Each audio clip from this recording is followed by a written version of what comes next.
A little while back, I wrote a blog piece on the 7 sources of athletic confidence. Now, in most sport and exercise psychology textbooks, there are only 4, maybe 6 sources of athletic confidence, how to build confidence.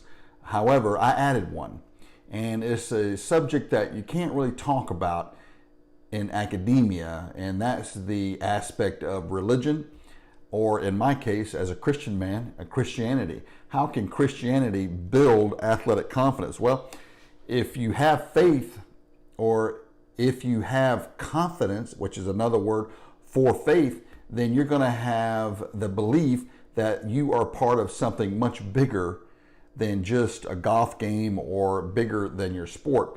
And another thing is that if you are in that realm of perspective, then your sport is going to take perhaps 5th or 6th rung on your life's priorities. In other words, it's not going to be an all or nothing thing, which can give you a lot of confidence simply because it's not an all or nothing situation. So what I would do is just start from the top.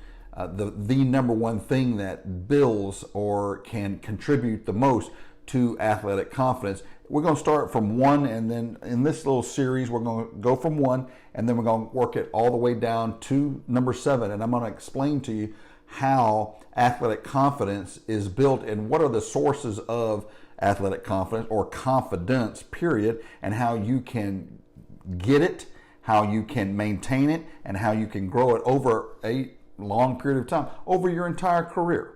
So let's start with the number 1 source of building athletic confidence, which is called self-efficacy, or more specifically, positive self-efficacy. Now, what that means is, it really is very simple. It's just that if you have had past successes, then you're going to feel more confident about having future successes.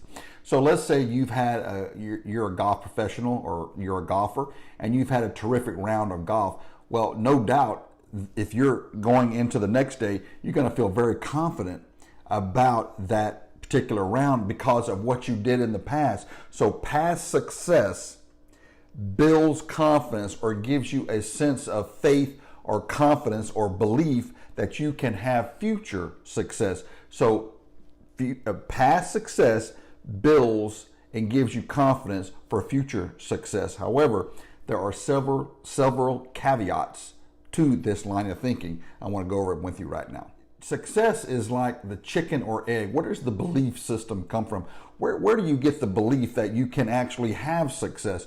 For most athletes, it comes in practice. So it's why it's sort of important to have success in practice. I know a lot of athletes don't like to practice. They don't put a lot of emphasis on practice. But practice, and certainly in the game of golf, it starts on the driving range, and that's where you build self-efficacy. You build confidence or success, thinking that you can take it from there into your practice round, and then you have a successful practice round. You take that into a successful tournament round. But it all starts on the driving range. Small successes start in practice. And then from a practice round, hopefully it will continue on in competition. I mean, that's the whole idea behind being a competitor, is that you are able to come out on top, or at least meet whatever competitive goals that you have. How do you continue to have success? How do you build on success from the driving range or from practice into competition? You have to overcome several obstacles along the way, and the main obstacle is what is called situational anxiety. Now, the word anxiety is never a good thing in sports, because anxiety can be linked into worry, and worry is never a good thing. And so anxiety, though, can be a good thing if it causes a particular athlete to get amped up, if that's their role. Let's say like a lineman in football. You don't want a lineman in football going out being very lethargic. You want a lineman in football to have a little sense of anxiety. That's positive anxiety. In other words, he's not worried about getting run over. He's just amped up. That's that feeling of being amped up. He's ready to go. However, you do not want that in your quarterback. You don't want a quarterback being all amped up and ready to go like that. So it depends on the circumstance. It depends on the position. I know in the game of golf, I can't think of a time in the game of golf where you ever want to feel like you're really amped up, because then that causes muscle tension. That's the last thing you want in a fluid golf swing. So situational anxiety, another word for worry, and that's something that you have to overcome mentally. Even if you've had great success on the driving range, you've got to be able to overcome that in order to have continued success in your competitive round. Other things that cause situational anxiety are feelings like, I don't want to let my teammates down.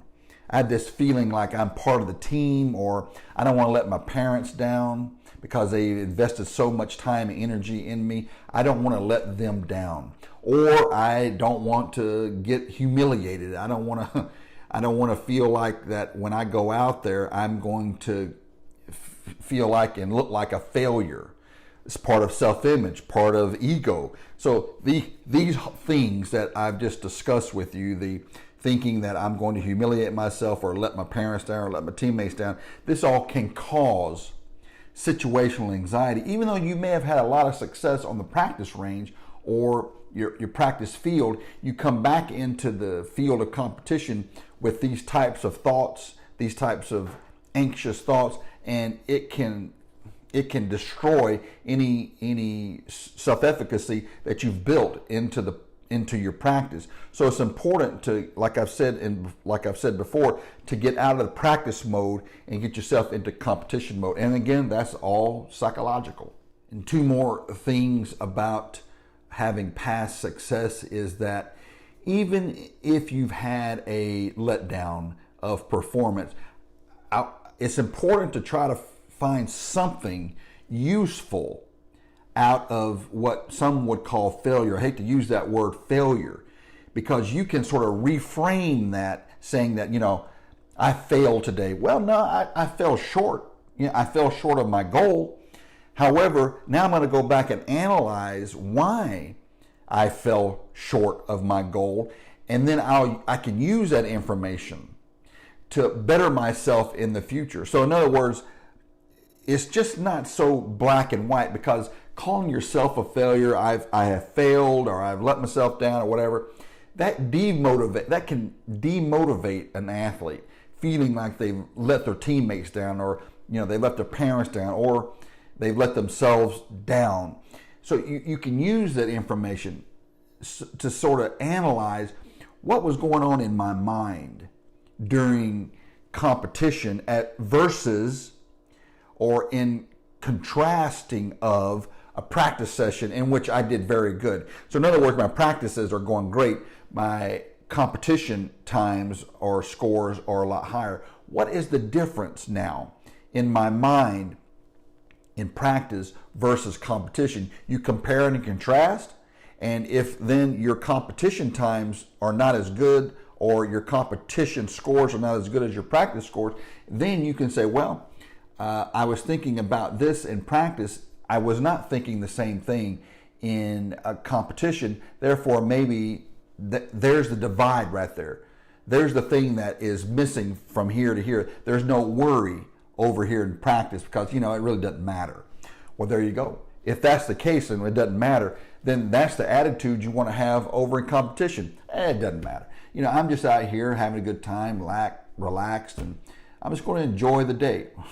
I can't think, what a terrific swing, what a terrific thought that would be in competition. I'm just going to enjoy the day. And instead of thinking, I don't want to let my teammates down. This is a lot of pressure here. All these people are better than me. This is a competition, and I really don't deserve to be here. All these types of things cause situational anxiety. Situational anxiety can turn around, tighten up the muscles, make you stiff, and then a stiff body normally in most sports is not a well functioning body.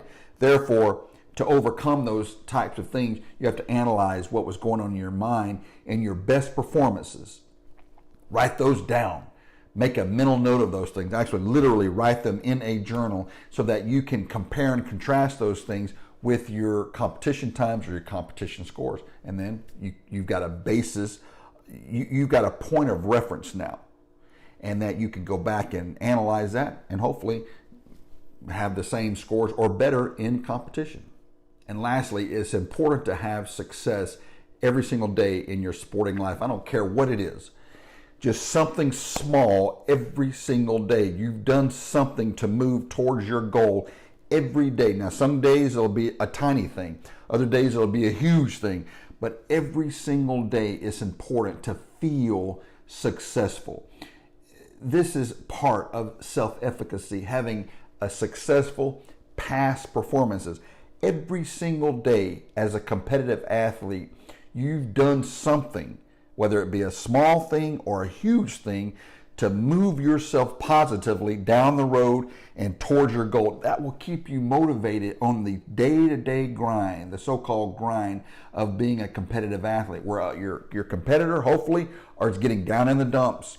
They're being swayed by the winds of change, of emotions. You, on the other hand, are emotionally regulated. You understand what is going on. You are aware and you are mindful of your spatial awareness, the things that are around you. You see, you are very aware of the people that are in your life, your sphere of influence, in other words, and you're taking notes and you're playing it smart and you're having some success every single day that you're going into a competition. All the days before that, you are having success every single day. By the time you get ready to compete, you are full of confidence because you've had nothing but success all the days that you've been training. Wow, what a feeling that would be to have nothing but success. Even in the face of a letdown, of a performance letdown, you do not allow the letdown to affect you negatively. You have spun it. You have reframed what some people would call a failure. No, it was just a bump in the road. It was just a kink in the armor. It was a learning experience, and I'm going to use that opportunity to learn about what not to do in the future, or I'm going to learn to change my language, or I'm going to learn how to change my approach in competition because it didn't work. This one didn't work. Or I'm going to adopt a thing that I read on the internet, or I've spoken to my sports psychology consultant or my coach or somebody. I'm going to take something out of this, what somebody else might call a failure, which I simply call an opportunity. So there is no such thing as failure. Wow. In other words, you can't lose. You cannot lose. There's no way for you to lose with that attitude. You're nothing but a winner because you cannot lose, and you're not going to allow anybody to define you as being a loser or, somebody that didn't win. You won. You win before you got there. You won. Whew, what an attitude that is, isn't it? That you've won before you've even teed it up. You're a winner, whether you come in first or last, you've won because you're going to learn from this. And eventually, if you've not already done it, all of a sudden the wins start stacking up. And then it's not such a big thing to be a winner. It's not such a, you can start to believe it. One of the things that I have learned about professional athletes is that if they're not winning, they don't believe they can win. They're waiting for something to happen to give them the confidence that they can win. What I'm saying is you can believe it right now. Right now, you can have success every single day. You can have success, and those small victories every single day build and build and build and build and build until when you get out on the course or you get out on whatever field of competition that you're playing in, you are a winner. You've already won. You're victorious before you teed it up. So therefore, the act of winning is no big deal. You're already a winner. Whew, that's some powerful stuff, folks. And that is the power of self-efficacy. Hope you enjoyed that. I'm going to keep bringing them to you. This is number 1. So the next one is going to be number 2 and all the way through number 7. So keep tuned in and I'll be back with you again very soon. Thanks again. I'll talk to you then, and good golfing.